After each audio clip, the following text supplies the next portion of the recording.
तो गाइस हमने देख लिया था ना कि कैसे करके जो अ, हमारा लॉ एक फिर मार्जिनल में क्या था कि जो सेटिस्फैक्शंस थी वो आपस में क्या होनी चाहिए, इक्वल होनी चाहिए। ठीक है, अब हम एक टेबल के थ्रू इस चीज़ को देखते हैं। देखिए यहाँ पे ना हमें प्राइस दिया हुआ है 60 rupees, price of good x है अपना 10, प्राइस ऑफ गुड वाई है अपना 5। ठीक है, अब देखो अकॉर्डिंग टू डेफिनेशन उसमें ये था कि जो पर यूनिट सेटिस्फैक्शन है वो इक्वल होनी चाहिए। ठीक है ना, तो एक बार हम थोड़ा सा टेबल रीड करेंगे। पहले ये यूनिट्स हमें दे रखी है, first, second, third, fourth, fifth.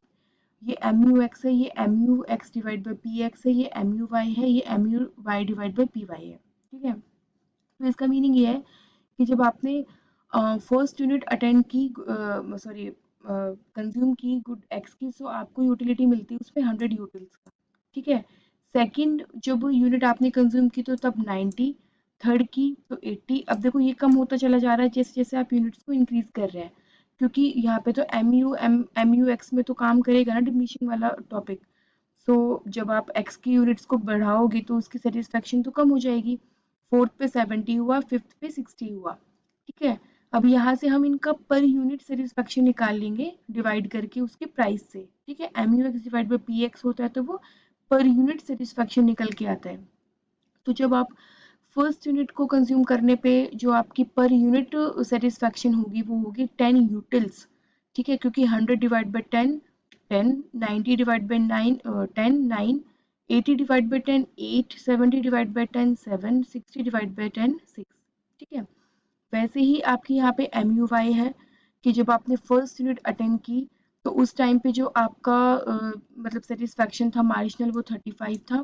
ठीक है, सेकंड पे आपका 30 हो गया, थर्ड पे 25 हो गया, फोर्थ पे 20, फिफ्थ पे 15। और वैसे ही आपकी जो पर यूनिट सेटिस्फेक्शन होगी वो आप कैसे निकालोगे, जब आप इसको इसके प्राइस से डिवाइड करोगे। जैसे कि अगर आप M U Y divide by P Y करोगे, सो तब आपकी ये निकल के आएगी ये वाली वैल्यूज। सो जब आप 35 डिवाइड बाई 5 करते हो तो 7 आएगा, 30 डिवाइड बाई 5 करते हो 6 आएगा, 25 डिवाइड बाई 5 करोगे तो 5, 20 डिवाइड बाई 5 4, 15 डिवाइड बाई 5 3। ठीक है, तो ये वैल्यूज हमारी इस तरीके से आई है। अब हम इनमें देखेंगे गाइस कि कौन सी value M U X divide by P X M U Y divide by P Y में इक्वल है। ठीक है, हमने यही तो पढ़ा था ना कि M U X divide by P X is equal to M U divide by P Y is equal to M U M. ठीक है, अब देखो 10 है, हम मतलब हम इस वाले कॉलम में और हम इस वाले कॉलम में चेक करेंगे। सो 10 इसमें तो कहीं भी नहीं है, 9 इसमें कहीं नहीं है, 8 इसमें कहीं नहीं है। इनकी जो कॉमन वैल्यूज है वो कौन सी है, ये 7।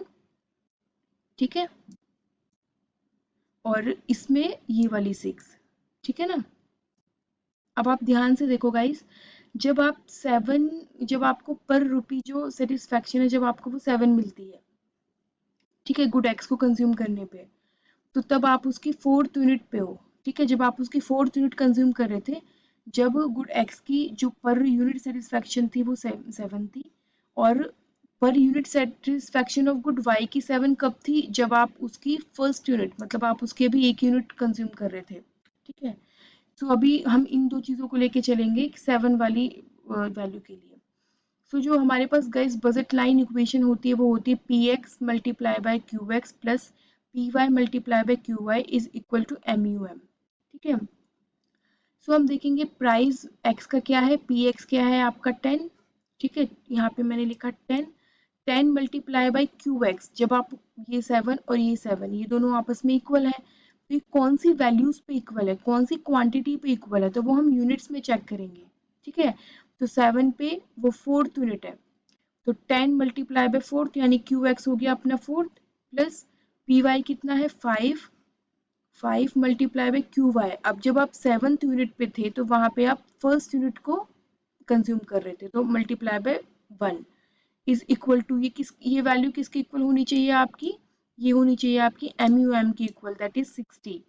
सो जब हमने इसको सॉल्व किया तो ये आया 45। अब देखो 45 इज नॉट इक्वल टू 60, इसका क्या मीनिंग हुआ कि अभी जो आपका खर्चा है, जो आपने स्पेंडिंग करी है वो 45 है और आपके पास मनी इनकम है 60 रुपीज, मतलब अभी आप 15 रुपीज का और भी कुछ खरीद सकते हैं। ठीक है, तो ये तो कंज्यूमर इक्विलिब्रियम नहीं हुआ। अब हम दूसरी वैल्यू के लिए चेक करते हैं जो कि क्या है आपका 6, और यहाँ पर भी 6। ठीक है। जब आप सिक्स्थ उस पे थे, जब आपकी पर यूनिट सेटिस्फेक्शन दोनों गुड की 6 थी, तो उस केस में आप क्या कर रहे थे, ठीक है गाइस। तो जब आप 6 यूनिट पर यूनिट जो आपकी सेटिस्फेक्शन थी गुड एक्स को 6, और जब गुड वाई की 6 थी, तो उस टाइम पे आप कितनी क्वांटिटीज ले रहे थे गुड एक्स की, वो थी आपकी 5। ठीक है गाइस। तो आप क्या करोगे, P X multiply by Q x, तो यानी कि 10 मल्टीप्लाई बाई 5, 10 तो उसका प्राइस है और क्यू एक्स क्या है आपका 5, प्लस में P Y and Q Y, तो पी वाई आपका 5 है, और जब आप 6 यूनिट ले रहे थे तो उस टाइम पे गुड वाई की कितनी थी, 2 थी। ठीक है। सो 5 मल्टीप्लाई बाय 2, ये इक्वल होना चाहिए आपका 60 के। सो जब हमने इसको सॉल्व किया तो हमारा आ गया 60। ठीक है। तो इसका मतलब क्या है कि जो स्पेंडिंग है वो हमारी मनी इनकम के इक्वल हो चुकी है। ठीक है। सो जो आपका कंज्यूमर का इक्विलिब्रियम रहेगा वो रहेगा आपकी एम यू एक्स, जो एम यू वाई है वो 6 यूनिट पे आपकी इक्वल है। ठीक है गाइस।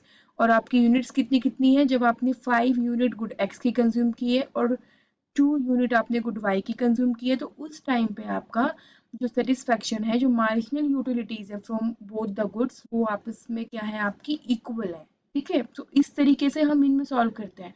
अगर यहाँ पे 6 होता, आगे भी होता, तो भी आप इसी तरीके से इसको चेक करते गाइस। ठीक है। सो गाइस, जो मैंने अभी आपको समझाया ये उसी का ही कंटिन्यू है। जैसे यहाँ पे लिखा हुआ है आपका कि जो कंज्यूमर की इनकम है वो है आपकी 60 रुपीज़। ठीक है। और जो कंज्यूमर क्या करता है यहाँ पे, सेकेंड, हाँ, कंज्यूमर की जो इनकम है वो आपकी 60 रुपीज़ है। ठीक है। और कंज्यूमर अगर वही 5 यूनिट गुड एक्स की बाई करेगा, तो वहाँ पे P X multiply by Q x कितना आ जाएगा, 50, जो मैंने आपको सॉल्व करके बताया था। और जब 2 यूनिट ऑफ गुड वाई की वो कंज्यूम करेगा, तो वहाँ पे कितना आएगा, 2 मल्टीप्लाई बाई 5, दैट इज 10। ठीक है। अब मतलब इन दोनों का जो एक्सपेंडिचर है गुड एक्स पे गुड वाई का, वो आपकी एम यू एम के इक्वल होना चाहिए। तो वो आपके एम यू एम के इक्वल हुआ, मतलब ये खर्चा भी 60 आ गया, मनी इनकम भी 60 है। सो कंज्यूमर इक्विलिब्रियम कौन से पॉइंट पे होगा, जहाँ पे आपका 6 यूनिट पे मतलब दोनों गुड्स का सेटिस्फेक्शन सेम होगा। ठीक है। सो होगा क्या कि एम, मतलब वही सॉल्व कर रखा है, M U X divide by P X आपका कैसे निकालेंगे, M U Y divide by P Y आपका कैसे निकालेंगे, वो सारी चीज़ें हैं। ठीक है। इनको हम आपस में यहाँ पे इक्वल रख देंगे। फिर क्या है, देखो, according to the law of equi marginal Gossen second law, the consumer attains maximum satisfaction, सबसे ज्यादा सेटिस्फैक्शन उसको कब मिलेगा, जब M U X divide by P X is equal to M U divide by P Y होगा। ठीक है। तो वो कौन सी यूनिट पे है, वो 6 यूनिट पे है, जो अभी हमने आप अभी देखा है पिछली स्लाइड में। ठीक है। Here the consumer reaches equilibrium by purchasing 5 unit of good X and 2 unit of good Y, where the marginal utility per rupee है ना, ये इसका पर रुपी आ गया क्योंकि हमने इनको इसके प्राइस से डिवाइड कर दिया। पर rupee spend on both the good कितना है आपका, इक्वल, तो 6 के इक्वल है। ठीक है। सो आपको क्लियर हुआ ना ये टॉपिक बिल्कुल अच्छे से, कि हम यहाँ पे M U X divide by P X is equal to M U divide by P Y देखते हैं। ठीक है। जब हम मार्जिनल यूटिलिटीज को उनके प्राइस से डिवाइड करेंगे, तो हमारे पास उनका पर रुपी सेटिस्फैक्शन आ जाता है, तो वो इक्वल होना चाहिए, वो हमारा 6 यूनिट पे था। ठीक है। जब हम गुड एक्स की 5 यूनिट ले रहे थे और गुड एक्स की 5 और गुड वाई की हम 2। ठीक है। सो उस केस में हमारा जो एक्सपेंडिचर था और मनी इनकम थी वो इक्वल आ रहा था, तो कंज्यूमर इक्विलिब्रियम कहाँ पे था, जहाँ पे M U X divide by P X equal होगा M U divide by P Y, that is 6। ठीक है गाइस, क्लियर। अब हम कुछ लिमिटेशंस देखेंगे यहाँ पे इसकी। जैसे ये दिया हुआ है कि जो यूटिलिटी है can not be measure accurately in numbers. ठीक है। मतलब प्रैक्टिकली क्या होता है कि हम अपनी यूटिलिटी को क्या नहीं कर सकते, नंबर्स में काउंट नहीं कर सकते। देखो, आप ये नहीं बोलोगे कि एप्पल खाने से आपको 8 यूटिल्स की सेटिस्फेक्शन मिली, मतलब ये थोड़ा सा एक गुड साउंड नहीं करता है ना। नॉर्मली और प्रैक्टिकली क्या होता है, आप बोलते हो कि मुझे एप्पल खा के बहुत अच्छा फील हुआ, मुझे बहुत सेटिस्फेक्शन हुआ, इस तरीके से आप चीज़ों को रैंक करते हो। प्रैक्टिकली ये चीज़ें पॉसिबल नहीं है कि आप यूटिलिटी को नंबर में मेजर करो। ठीक है। Marginal utility of money is not constant, मतलब ऐसा नहीं होता कि सभी गुड्स के लिए आप सेम खर्चा करोगे या फिर सभी गुड्स से मिलने वाली सेटिस्फेक्शन आपको सेम होगी। ठीक है। ये भी प्रैक्टिकली पॉसिबल नहीं है।